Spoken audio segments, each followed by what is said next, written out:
Assalamualaikum warahmatullahi wabarakatuh. Perkenalkan, nama saya Arsalisa Tindun dari Prodi TIP Teknologi Industri Pertanian. Di sini saya akan mempresentasikan hasil dari tugas metode penelitian, yaitu membuat suatu skripsi yang berjudul Analisis Manajemen Rantai Pasok dan Pemasaran Biji Kopi di Sumbawa. Untuk latar belakangnya itu biji kopi. Kopi adalah suatu jenis tanaman tropis yang dapat tumbuh di mana saja, terkecuali pada tempat-tempat yang terlalu tinggi dengan temperatur yang sangat tinggi atau daerah-daerah tandus yang memang tidak cocok bagi kehidupan tanaman. Sudah beberapa abad lamanya tanaman kopi menjadi bahan perdagangan karena kopi dapat diolah menjadi minuman yang sangat lezat rasanya. Dengan kata lain, kopi adalah sebagai penyegar badan dan pikiran. Untuk manajemen rantai pasok, manajemen rantai pasok mengutamakan pendekatan yang diterapkan untuk mengintegrasikan pemasok, pedagang, pengusaha, gudang, dan tempat penyimpanan lainnya secara efisien. Dan demikian maka produk yang dihasilkan dapat didistribusikan dengan kuantitas tepat waktu dan tepat untuk menghemat biaya. Manajemen rantai pasok bertujuan untuk menjadikan seluruh sistem menjadi efisien dan efektif, meminimalisasikan biaya transportasi dan distribusi sampai investor bahan baku serta barang jadi.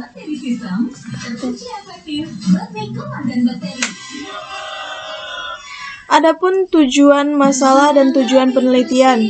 Untuk tujuan masalah di situ ada bagaimana melakukan analisis proses rantai pasok kepada biji kopi di Sumbawa.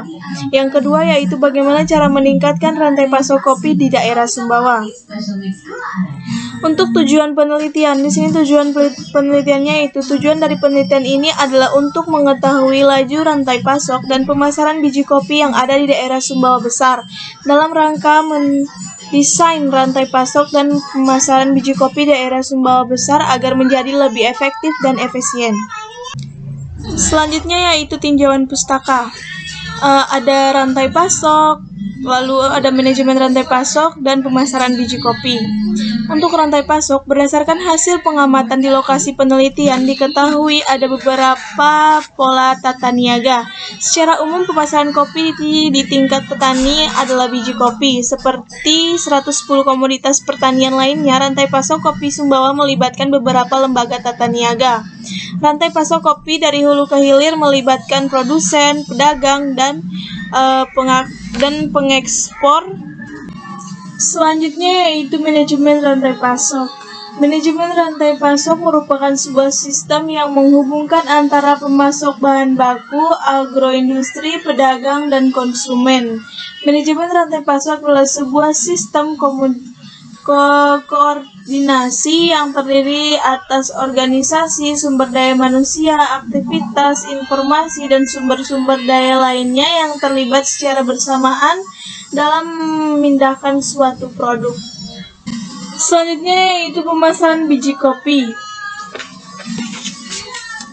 Untuk pemasaran biji kopi, saat ini kopi pada umumnya menjual biji kopi kering kepada pedagang pengepul. Setelah itu pedagang pengepul menjual kepada pedagang besar dan selanjutnya pedagang besar menjual kepada industri yang berada di wilayahnya. Pedagang besar mempunyai alternatif pemasaran pada industri atau eksportir yang ada berdasarkan peluang harga yang lebih menguntungkan tanpa ikatan kontrak kerjasama atau pengajuan.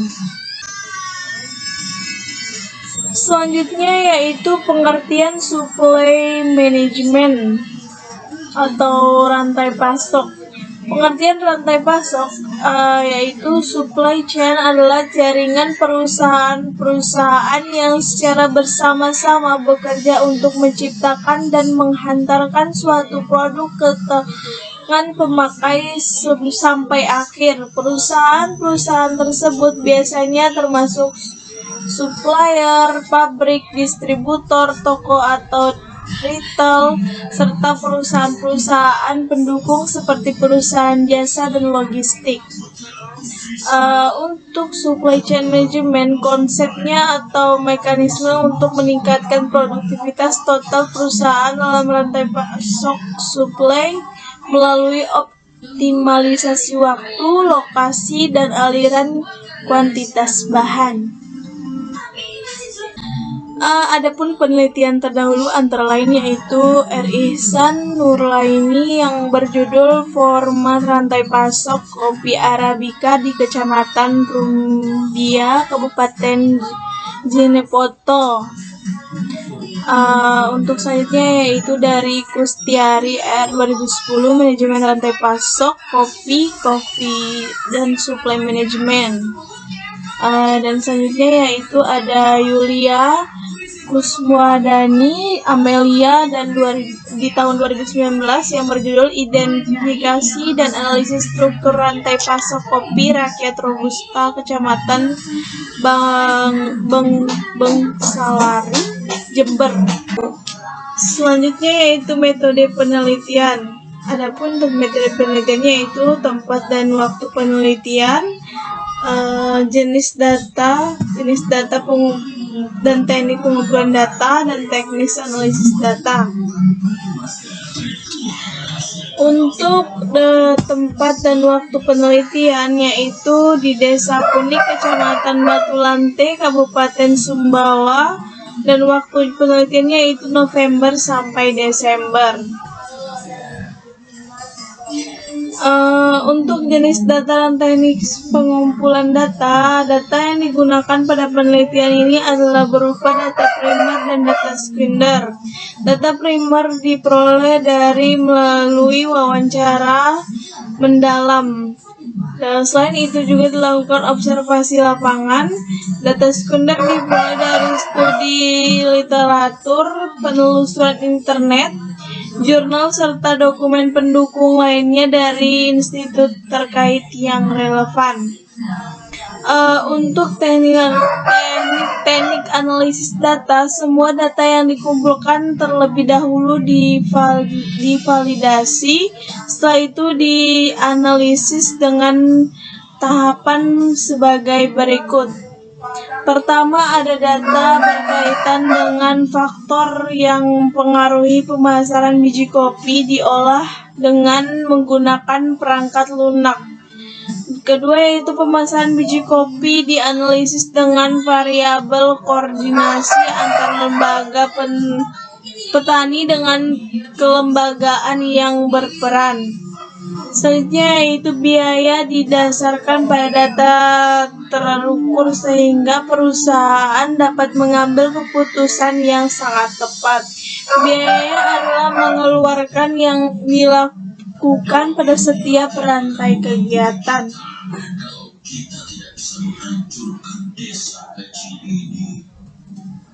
Baiklah, cukup sekian yang dapat saya presentasikan. Kurang lebihnya saya mohon maaf. Wassalamualaikum warahmatullahi wabarakatuh.